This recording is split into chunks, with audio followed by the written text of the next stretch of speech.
अविश्वास प्रस्ताव पर नरेंद्र मोदी और अमित शाह के भाषण ने 2024 का चुनावी एजेंडा लगभग सेट कर दिया है। जानकारों की माने तो दोनों नेताओं के स्पीच में ही बीजेपी की रणनीति छुपी हुई है। आगामी दिनों में इन्हीं रणनीतियों के सहारे बीजेपी लोकसभा चुनाव में उतरेगी। खुद प्रधानमंत्री मोदी ने संसद में दावा किया कि 2024 के चुनाव में बीजेपी की जीत सारे रिकॉर्ड्स को तोड़ देगी। बीजेपी सांसद निशिकांत दुबे ने लोकसभा में दावा करते हुए कहा कि पार्टी 400 सीटें आगामी चुनाव में जीतेगी। इंडिया गठबंधन बनने के बाद बीजेपी के दावों ने सियासी हलकों में हलचल मचा दी है। आइए इसे विस्तार से समझने की कोशिश करते हैं। सबसे पहले बात FCA फॉर्मूला की। 9 अगस्त को भारत छोड़ो की बरसी पर प्रधानमंत्री मोदी ने बीजेपी नेताओं से एक नारे लगवाए। यही स्लोगन संसद में अमित शाह ने अविश्वास प्रस्ताव के दौरान सांसदों से लगवाए। स्लोगन में परिवारवाद, भ्रष्टाचार और तुष्टीकरण की राजनीति को भारत छोड़ने की बात कही गई है।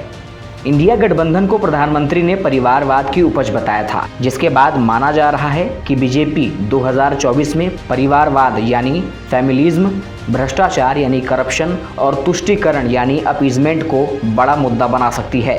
जानकार इसे बीजेपी का FCA फॉर्मूला कह रहे हैं। प्रधानमंत्री मोदी की स्पीच से 3 संदेश निकलकर सामने आते हैं। वीडियो में आगे बढ़ने से पहले अगर आपने अभी तक वीडियो को लाइक नहीं किया और चैनल को सब्सक्राइब नहीं किया तो जल्दी से लाइक और सब्सक्राइब का बटन दबाएं। अब बात करते हैं प्रधानमंत्री मोदी की स्पीच से उन 3 संदेशों के बारे में जो निकलकर सामने आते हैं। पहला, मनमोहन वर्सेस मोदी सरकार के कामों की तुलना। बीजेपी के दोनों बड़े नेताओं ने अपने भाषण में यूपीए के 10 साल बनाम एनडीए के 10 साल पर खास फोकस किया। मोदी और शाह ने यूपीए वर्सेस एनडीए शासन की तुलना के दौरान कई तथ्य दिए। वित्त मंत्री निर्मला सीतारमण ने तो यहाँ तक कह दिया कि पहले होगा कहा जाता था, अब हो रहा है कहा जाता है। शाह ने अपने भाषण में किसानों पर मुख्य रूप से फोकस किया और किसान कर्ज माफी योजना पर तंज कसा। शाह ने कहा कि 2004 से 2014 तक यूपीए ने 70,000 करोड़ रुपए किसानों का कर्ज माफ़ किया। हमारी सरकार में कर्ज लेने की नौबत नहीं आई, हमने किसानों के अकाउंट में पैसे भेजा। प्रधानमंत्री ने भी एनडीए के सरकार के कामकाज का जिक्र किया। मोदी ने कहा, भारत में पिछले 5 सालों में 13.5 करोड़ लोगों ने गरीबी पर काबू पाया है। उन्होंने कहा, पूरी दुनिया में भारत का रसूख बना हुआ है, कुछ लोग इसे खत्म करने पर आमादा हैं। प्रधानमंत्री ने यूपीए के खत्म होने पर भी तंज कसा। उन्होंने कहा कि विपक्षी लोग खंडहर पर नया प्लास्टर लगा रहे हैं। अविश्वास प्रस्ताव के बाद यह चर्चा तेज हो गई कि क्या बीजेपी मोदी बनाम मनमोहन के कामों की तुलना करने की रणनीति अपना रही है। नंबर 2, जाति जनगणना के विरोध में तुष्टीकरण का दांव।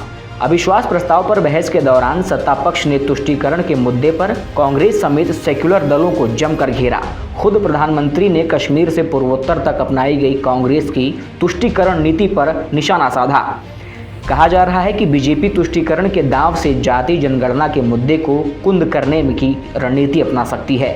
90 के दशक में जब मंडल कमंडल सियासी घमासान छिड़ा था तो उस वक्त लाल कृष्ण आडवाणी तुष्टीकरण के मुद्दे को जोर शोर से उठाते थे। हाल ही में पटना हाईकोर्ट ने जाति जनगणना को हरी झंडी दे दी है। इसके बाद कई राज्यों में इसे कराने की सुगबुगाहट तेज हो गई है। मोदी सरकार को डर है कि कहीं यह मुद्दा चुनाव के सेंटर में ना आ जाए। नंबर 3, महंगाई बेरोजगारी के जवाब में तीसरी सबसे बड़ी इकॉनमी का दावा। महंगाई और बेरोजगारी के मुद्दे को बीजेपी तीसरी सबसे बड़ी इकॉनमी से डिफेंड कर सकती है। संसद में इस पर प्रधानमंत्री ने विस्तार से बात भी किया। प्रधानमंत्री ने कहा कि हमारी सरकार के अगले टर्म में यानी तीसरे टर्म में भारत दुनिया की तीसरी टॉप अर्थव्यवस्था होगा।